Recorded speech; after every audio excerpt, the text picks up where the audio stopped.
Hello everyone, welcome back to our channel. NASA, space, astronauts, Sunita Williams ఈ మధ్య ఎక్కువగా వింటున్న పదాలు టాపిక్స్ కదా. ఆస్ట్రోనాట్స్ వాళ్ళు చేసే గొప్ప గొప్ప రీసెర్చ్ వర్క్స్ గురించి మనం వింటూ ఉంటాం. ఈరోజు నాలెడ్జ్ బైట్స్లో మనం ఒక ఆస్ట్రోనాట్ స్పేస్లో చేసిన ఫన్నీ ఇన్సిడెంట్ గురించి తెలుసుకుందాం. స్పేస్కి వెళ్ళే ఆస్ట్రోనాట్స్కి కొన్ని రూల్స్ ఉంటాయి. స్పేస్లో జీరో గ్రావిటీ, కన్ఫైన్డ్ ఎన్విరాన్మెంట్ ఉండడం వల్ల ఆస్ట్రోనాట్స్ కొన్ని ఫుడ్ ఐటమ్స్ని అక్కడికి తీసుకుని వెళ్ళకూడదు. ఎందుకు అని మీ డౌట్ కదా.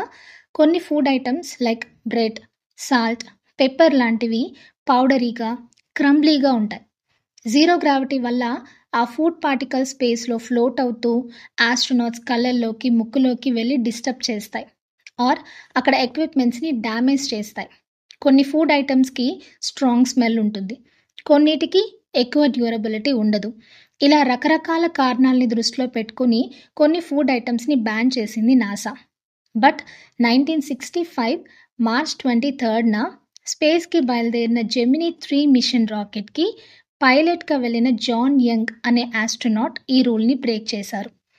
రాకెట్ లాంచ్కి ముందే తన స్పేస్ సూట్లో ఒక కార్న్డ్ బీఫ్ శాండ్విచ్ని దాచిపెట్టుకున్నారు. మీరు చూస్తున్న ఈ ఫోటోలో జాన్ యంగ్ స్పేస్ సూట్లో ఆల్రెడీ శాండ్విచ్ ఉంది, బట్ ఎవరూ దాన్ని గమనించలేదు. రాకెట్ బయలుదేరిన కొంతసేపటికి ఆ శాండ్విచ్ని బయటకు తీసి తనతో వర్క్ చేసే కమాండర్ ఆఫ్ ద మిషన్ గ్రిసమ్కి షాక్ ఇచ్చారు. అఫ్కోర్స్ శాండ్విచ్లో కొంత భాగాన్ని ఆయనకి షేర్ చేసి గ్రిసమ్ని కూడా తన పార్ట్నర్ ఇన్ క్రైమ్గా మార్చారు. మరి ఫుడ్ పార్టికల్స్ ఫ్లోట్ అవుతాయి, డిస్టర్బ్ చేస్తాయి, అందుకే బ్రెడ్ ఐటమ్స్ని బ్యాన్ చేశారు నాసా అని చెప్పుకున్నాం కదా. గ్రిసమ్కి శాండ్విచ్ని షేర్ చేసిన వెంటనే మిగిలిన భాగాన్ని చాలా జాగ్రత్తగా తిరిగి తన స్పేస్ సూట్లో దాచుకున్నారు. అందుకే ఫుడ్ పార్టికల్స్ స్పేస్లో ఎక్కువ ఫ్లోట్ అవ్వలేదు, ఆస్ట్రోనాట్స్కి ఎలాంటి ప్రాబ్లం అవ్వలేదు. బట్ వాళ్ళు తిరిగి ఎర్త్కి వచ్చేటప్పటికి ఈ న్యూస్ వైరల్ అయిపోయింది. నాసా అఫీషియల్స్ ఊరుకుంటారా? సీరియస్గా ఇద్దరికి క్లాస్ పీకి మళ్ళీ ఇలాంటి ఇన్సిడెంట్స్ జరగకుండా జాగ్రత్తలు తీసుకుంటున్నారు. ఇంతకీ జాన్ యంగ్ రూల్ ఎందుకు బ్రేక్ చేసి శాండ్విచ్ స్పేస్కి స్మగల్ చేశారో తెలుసా? రొటీన్గా ఆస్ట్రోనాట్స్కి ఇచ్చే ఫ్రోజన్ ఫుడ్ మెనూ బోర్ కొట్టిందంట. ఫన్నీగా ఉంటుంది, ఒక టేస్టీ ఐటమ్ని తీసుకెళ్దాం, ఒక ప్రాంక్లా ఉంటుంది అని ఇలా చేశారు.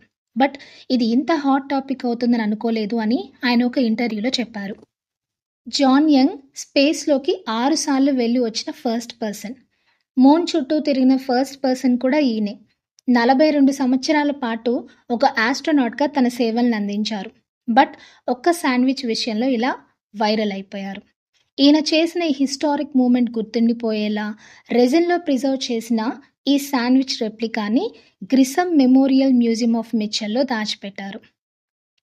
మనం కూడా చిన్నప్పుడు చేయొద్దు అన్న పని చేసి లాస్ట్కి స్కూల్లోనో ఇంట్లోనూ దొరికిపోయి తిట్లు తినేవాళ్ళం కదా. అలాంటి బీభత్సమైన మెమరీ ఏదైనా ఉంటే కమెంట్స్లో షేర్ చేయండి. ఈ రోజుకి నాలెడ్జ్ బైట్ చాలుగా, మళ్ళీ నెక్స్ట్ వీడియోలో కలుద్దాం. Until then stay tuned to my channel. జై హింద్.